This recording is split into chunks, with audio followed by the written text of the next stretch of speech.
Welcome back.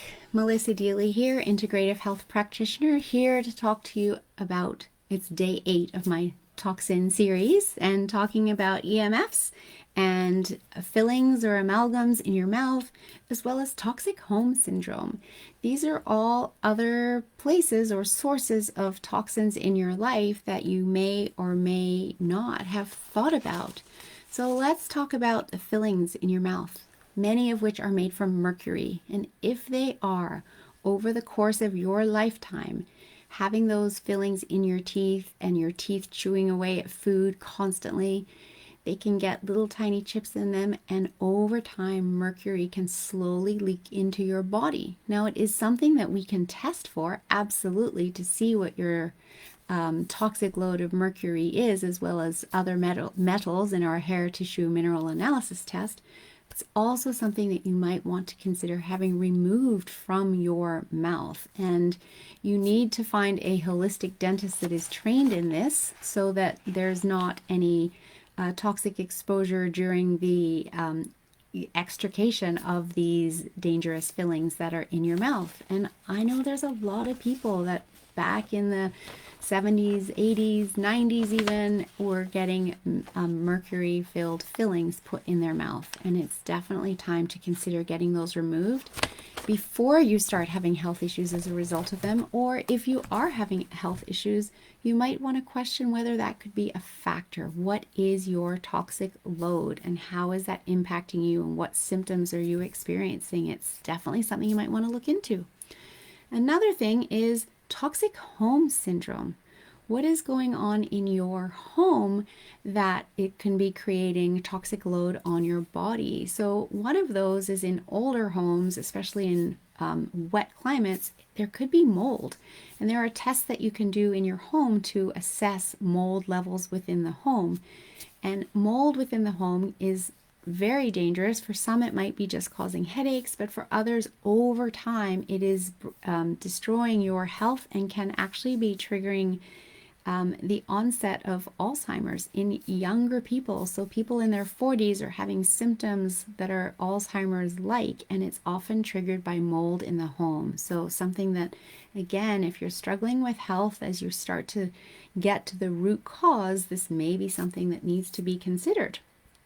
But new homes can also be toxic because they are built so airtight in order to keep you warm and safe from the environment outside, etc. But because they're so airtight, they can trap toxins in. And those toxins could be coming into your home in the form of fire retardant on, new bedding, new couches, etc., as well as new carpet can be covered in fire retardant. So these are all things you want to look into before you buy your couch and your carpet, etc., is to buy one that is not already covered in toxins.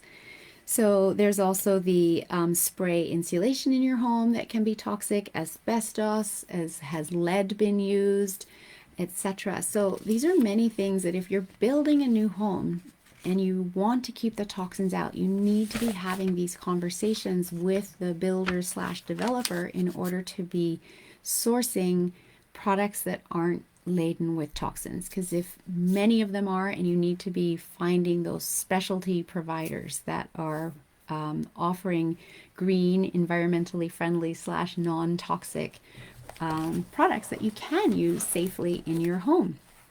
And then the last topic I want to talk about today are EMFs, or electromagnetic fields.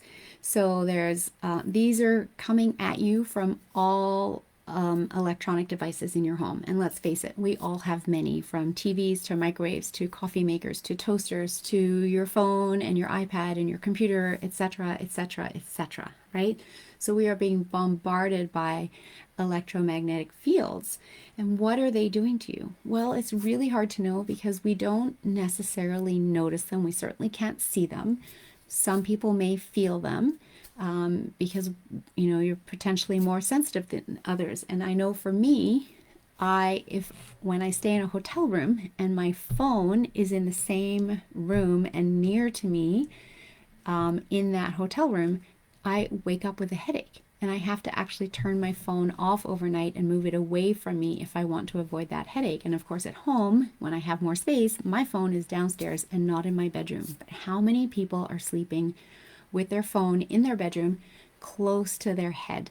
What is that doing? What's the electromagnetic field that is going from that phone to you overnight while you're sleeping? And that can create a toxic load on the body. So there's a way that you can test for that. There's a tri-field meter. It will test for all 3 types of electromagnetic fields. You might want to look into buying a good meter that will do that, so you have an understanding of those electromagnetic fields in your home, where they are, what they're doing, and then what you can also be doing to limit them. There are now devices that you can buy to, for instance, put underneath your laptop or iPad if you're sitting on the couch using electronic devices, so that those electromagnetic fields are not going from the device and into your body and causing health issues later in life from doing that, every single evening for years upon years upon years. We're like a great big human experiment out there right now with all of these devices, and what are the long-term health ramifications of having them attached to our body, a phone in our back pocket every single day, laptops on our laps, etc., etc.